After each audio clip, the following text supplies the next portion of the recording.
the very first album, because I started buying singles way before I bought an album.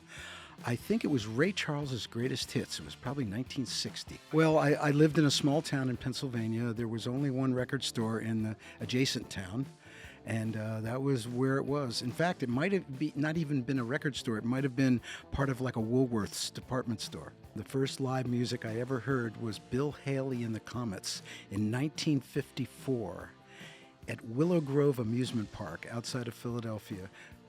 My family had just moved us from New York, where I was born, to Pennsylvania, to a little town in Pennsylvania. And as a little kid, we went to an amusement park, and there was a band shell, and Bill Haley and the Comets were playing, and I had never heard live music. And I remember being a little kid and running down to the stage. You know, the stage was only this high, and just it was life-changing. The bass player, who was playing a big upright bass, he rode it like a horse. He put it on the ground, and it was like a rockabilly thing.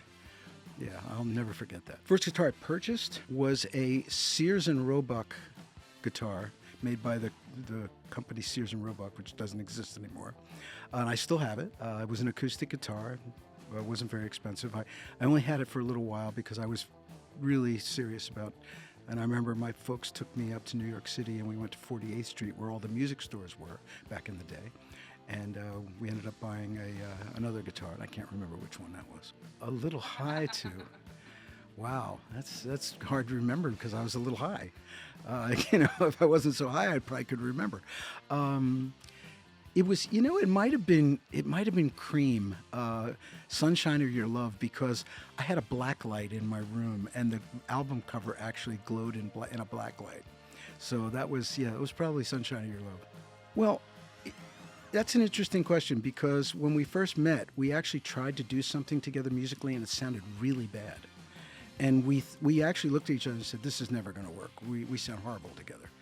And eventually, he came my way and I came his way, and we found this place.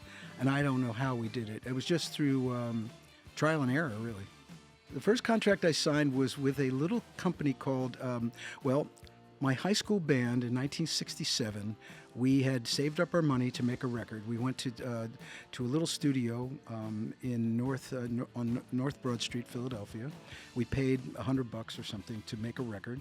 We made the record. They cut it on a lathe in those days. That's how you got it. Something called it was like a little vinyl plastic record. And I went to a little store on Chestnut Street in Philadelphia called the Record Museum, which was a store that had a lot of old 45s and things like that. And I literally walked in with this little record in my hand and said to the guy behind the counter, hey, we made a record. You want to hear it? The guy said, yeah, sure. Put it on the turntable. He said, hey, that's good. Come on back here. Went back into this office, and they gave me a contract, and I put my name on it. I didn't read it. I didn't know anything about it, and that was my first record, and it came out in 67 or 68. The record company was their particular record company. It was called Crimson Records. They had one hit called Expressway to Your Heart by the Soul Survivors. It was a local Philadelphia band, and that actually became kind of a national hit. And then our record came out and was played regionally in the Philadelphia area, but that was it. Well, we made an album called Hall Oates, which was a collection of just stuff that he had and stuff that I had. It wasn't really a coherent record because of that, but we wanted to make a record, and we had a contract with Atlantic Records. So I would say there was a song called Lily, Are You Happy? That was one. But I can't remember. I'll just say that. Are you really happy, Lily? Are you really happy?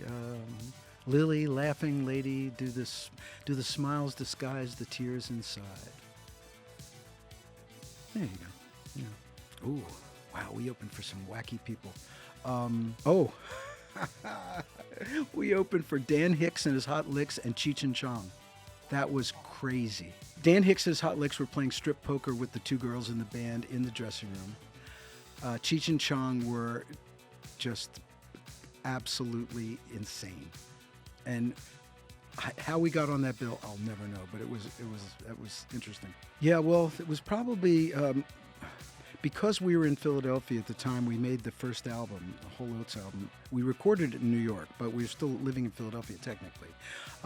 We were very good friends with the folks at WMMR, which was one of the early underground FM stations. One of the first ones that would play like long form music and things like that. And it was, we were friends with the DJs, and I remember them playing our album. Going up there there was a guy named Gene Shea who had a folk show. And I remember going to his little studio. I think he came on at midnight, and he was on till like 3 in the morning. And he would just play an entire album. And I believe they tossed us a bone and played the album. First one, the first time on TV was on the Mike Douglas Show, which was also a Philadelphia local TV show. But I probably Johnny Carson was probably the first big one. But what I remember the most about it was he was very, he was very subdued. But the moment the countdown came in, 3, 2, 1, and the lights came on the camera, he was Johnny Carson. He was like, boom. And it was that pencil tapping thing with the coffee mug and and then the moment they went to commercial, it was like, oh, and he just stopped. And then the director would come over and whisper in his ear, probably talking to him about the next segment or whatever. And he was just, and then the lights came on, and it was like, it was kind of shocking, to be honest with you. I think the first one was Sarah Smile. Rich Girl. It was Rich Girl. Sarah Smile probably went to number 3 or something. It was big. And She's Gone also was released again, yet for the 3rd time, and that went into the top 5 as well. But yes, you're right. Rich Girl was the first. And you know what? Funny story about that. We were on tour, and we were in Kansas City, and we were at a very famous barbecue place that was in the outskirts of Kansas City. And we had a limo that took us, it was Daryl and I and a few of the guys in the band, and took us to the barbecue place. We had some barbecue, and then when we came out, the limo was gone. He just left us there. And it was really out there. It was in the ghetto. And this guy came by in a pickup truck with some firewood in the back, and we flagged him down, and a few of us got in the cab. I remember I was sitting in the back on top of the wood, and Rich Girl came on the radio, and that's the night it went number 1. So, and that's a true story. The first time? Oh, I remember it very well. We were out at the old World Trade Fair site in Long Island in Astoria, Queens, and we were doing a video for a movie called Earth Girls Are Easy. Very, very niche movie. Look it up. And Nile Rodgers was co-producing it with us, and we were going to lip sync the song, one of our songs, to for the video, for a music video, an early music video for the movie. And in a break in between takes, this little girl walked up to the stage, and she said, "Hey, have you heard this?" And she had a cassette, and she handed me the cassette, and I looked at it, and it said "De La Soul, Say No Go," and I was like, "What's this?" And she goes, "Oh yeah, you got to hear it. They use your song." I didn't know what sampling was. I didn't even understand the concept. And then we listened to it, and we thought, well, that's pretty cool. How did they do that? And that was the first one.